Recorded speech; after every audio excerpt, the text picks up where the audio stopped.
میں عادت کے مطابق چند اشعار منقبت غوث اعظم کے آپ حضرات تک پہنچاؤں. ملاحظہ فرمائیں، محبت سے کہیں سبحان اللہ. کھلا میرے دل کی کلی غوث اعظم، کھلا میرے دل کی کلی غوث اعظم،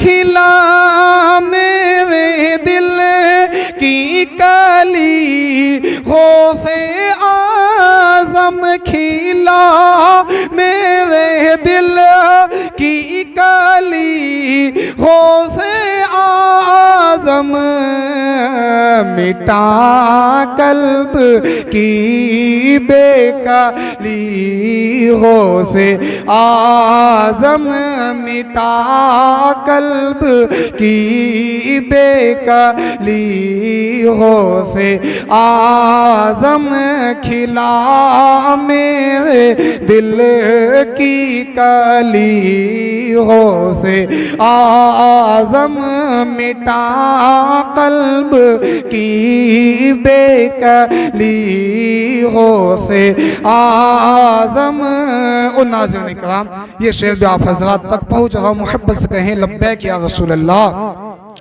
میرے چاند میں صدقے آ جائی ادھر بھی، میرے چاند میں صدقے آ جائی ادھر بھی، چمک اٹھے دل کی کلی غوث اعظم، چمک اٹھے دل کی کلی غوث اعظم، کھلا میرے دل کی کلی غوث اعظم، مٹا قلب کی بے کلی غوث اعظم. اور ناظرین اکرام، حضور غوث پاک کا ایک بہت ہی مشہور زمانہ واقعہ آپ لوگوں نے سنا ہوگا. واقعہ کون سا؟ آپ نے 12 سال کی ڈوبی ہوئی کشتی کو باہر نکالا. سنا ہے یا نہیں سنا ہے؟ یقیناً آپ حضرات نے سنا ہوگا علماء اکرام کی زبان سے. اس واقعے کا کچھ لوگ بڑا انکار کرتے ہیں کہ ایسا کیسے ہو سکتا ہے، 12 سال کی ڈوبی ہوئی کشتی باہر کیسے نکال سکتے ہیں. میں ان لوگوں کو بتانا چاہوں گا کہ جس کو رب تبارک و تعالی اپنے خاص فضل و کرم سے نواز دیتا ہے تو وہ کچھ بھی کر دیتا ہے. جس کے ساتھ میں رب تبارک و تعالی کی رحمت ہوتی ہے، اللہ رب العزت کی برکتیں ہوا کرتی ہیں، اللہ پاک کا فضل ہوا کرتا ہے، تو وہ انسان اگر کسی کے حق میں دعائیں کر دیتا ہے تو اس کی دعاؤں سے تقدیریں بھی بدل جایا کرتی ہیں. برادران ملت اسلامیہ، یہ واقعہ بہت ہی مشہور ہے. جب غوث اعظم نماز عصر کے بعد اپنے خادم کے ساتھ میں سیر کے لیے نکلے، گھومنے کے لیے نکلے، تو آپ نے ایک ضعیفہ کو دجلے کے کنارے سے آتا ہوا دیکھا. دجلہ کے کنارے سے وہ ضعیفہ آ رہی تھی، بڑی اداس تھی، غمگین تھی. تو غوث اعظم نے دیکھا تو اپنے خادم کو بھیجا، کہا کہ جاؤ تو صحیح اس ضعیفہ کے پاس جاؤ، یہ اداس کیوں ہے؟ کیا کسی نے اس کو پریشان کیا ہے؟ کیا کسی نے اس کو ستایا ہے؟ اس کو تکلیف پہنچائی ہے؟ اس کے ساتھ میں زیادتی کی ہے، ظلم کیا ہے؟ جاؤ تو صحیح، پوچھ کر تو آؤ، معلوم تو کر آؤ. تو غوث اعظم کا خادم اس ضعیفہ کے پاس جاتا ہے. جانے کے بعد معلوم کرتا ہے، اے مائی، اے بوڑھی ماں، تکلیف میں کیوں ہے؟ کیوں اداس ہے؟ کیا کسی نے پریشان کیا ہے، گالی دی ہے؟ تو کہا نہیں اے انسان، مجھے کسی نے گالی نہیں دی ہے، میرا غم، میری تکلیفیں یہ بہت بڑی ہیں، تو میری تکلیف کو نہیں سن سکتا ہے، تو یہاں سے جا سکتا ہے. خادم نے اتنا سنا تو واپس آیا اور غوث اعظم کی بارگاہ میں جب پہنچا، غوث اعظم کے پاس جب پہنچا تو غوث اعظم نے فرمایا، اے میرے خادم کیا ہوا؟ ضعیفہ نے کیا بتایا؟ تو کہا حضور میں نے ضعیفہ سے معلوم کیا تو ضعیفہ نے اس طرح کے الفاظ بولے बोले, इस तरह के लफ्ज बोले कि तू मेरी परेशानी को खत्म नहीं कर सकता है, दूर नहीं कर सकता है, तू अपना जाकर काम कर। गौसे आजम ने इतना सुना तो आप खुद गए। आप ये देखें अल्लाह वाले कितना अदब करते हैं बड़े बड़ों का। नाज़रीन किराम, अल्लाह वालों के नक्शे कदम पर जो बंदा चलता है, अल्लाह वालों का तरीका जो इंसान अपने अंदर दाखिल कर लेता है, तो उसको जीने का सलीका आ जाता है। गौसे आजम कितनी बड़ी शख्सियत हैं, उस ज़ईफ़ा के पास खुद जाते हैं। जाने के बाद कहते हैं माई क्या तकलीफ है, परेशानी क्या है, क्यों उदास है, कम से कम बता तो सही। गौसे आजम ने इतना कहा। उस ज़ईफ़ा ने जब गौसे आजम की आवाज़ को सुना तो उसने नज़र उठाई, चेहरे को उठाया, गौसे आजम का मासूम चेहरा देखा। गौसे आजम के चेहरे में नूरानियत बरस रही है। कहा ए पूछने वाले, तो पूछता है शायद मुझे तो कोई नेक बंदा मालूम होता है, आ मैं तुझे बता देती हूँ। वो ज़ईफ़ा कहती है कि मैं जवानी की हालत में बेवा हो गई थी, एक ही बेटा था, मैंने उसको पाल पोस कर बड़ा किया। मेरी ख्वाहिश थी कि मैं उसका निकाह करूं। वो मेरे भाइयों, हर माँ बाप की ये ख्वाहिश होती है, तमन्ना होती है कि औलाद है तो माँ बाप सोचते हैं कि हम अपने औलाद के हाथ पीले करें बेहतरीन तरीके से, जब तक हम दुनिया में हयात रहें हम अपने जीते जी अपने सब बच्चों की शादियां रचाएं। हर माँ बाप की ख्वाहिश होती है, तमन्ना होती है या नहीं होती है, तमन्ना हुआ करती है। ज़ईफ़ा ने कहा कि मैं जवानी की हालत में बेवा हो गई थी, एक बेटा था, मैंने उसको पाला, पाल पोस कर बड़ा किया। अब जैसे ही मैंने उसका निकाह किया और जब बारात गई, बारात चली तो गई थी, लेकिन आते वक्त चंद लोग तो कश्ती में से उतर गए थे, मगर अचानक से तूफान आता है और ऐसा तूफान आया कि वो बारात को लेकर डूब जाता है।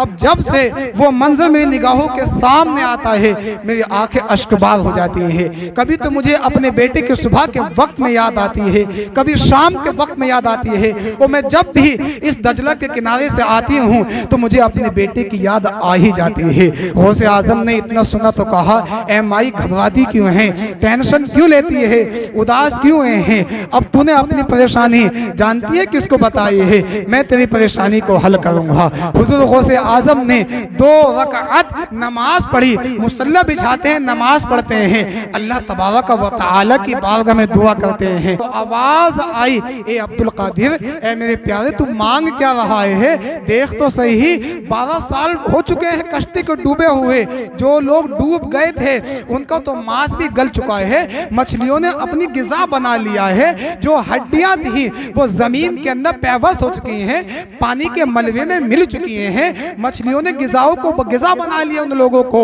और उन मछलियों को जिंदा लोगों ने अपनी गिज़ा बना लिया है। ए मेरे अब्दुल कादिर तू मांग क्या रहा है। गौसे आजम ने इतना सुना तो कहा ए मौला तू करीम है, तू रहीम है, तेरे लिए कौन सी बड़ी बात है, तू चाहे तो कुछ भी कर सकता है। आवाज आई ए अब्दुल कादिर, हमें तेरे यही तो अदा पसंद है। बिरदरानी मिल्लत इस्लाम यहाँ कश्ती ऊपर को तैरती हुई नजर आती। सुभान अल्लाह। ज़ईफ़ा ने इतना सुना तो कहा कि अब मेरे जो ये 12 साल हैं जो गम में गुजरे हैं, जो तकलीफों में गुजरे हैं, इनका क्या होगा।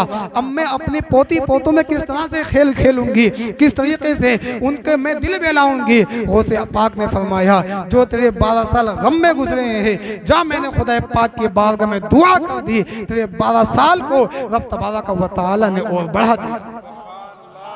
तो जब शायर ने ये मंजर देखा तो शेर पेश किया, मोहब्बत से कहें या गौस, जो डूबी थी कश्ती वो दम में निकाली, जो डूबी थी कश्ती वो दम में निकाली, जो डूबी थी कश्ती वो दम में निकाली, जो डूबी थी कश्ती वो दम में निकाली, तुझे ऐसी कुदरत मिली हो से आज़म, तुझे ऐसी कुदरत मिली हो से आज़म, खिला میرے دل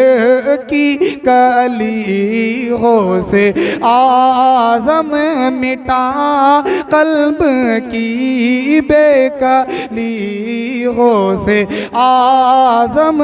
اور عزیزان گرامی یہ آخری شعر میں آپ حضرات تک پہنچ رہا ہوں، ملاحظہ فرمائیں، محبت سے کہیں لبیک یا رسول اللہ.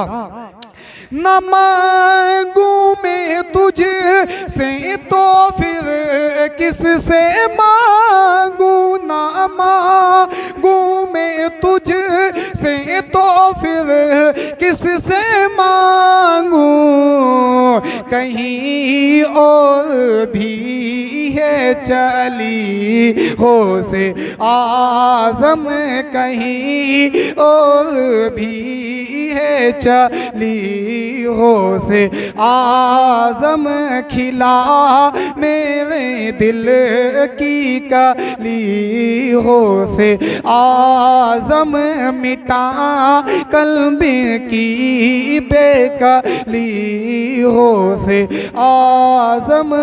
درود پاک پڑھیں اللہم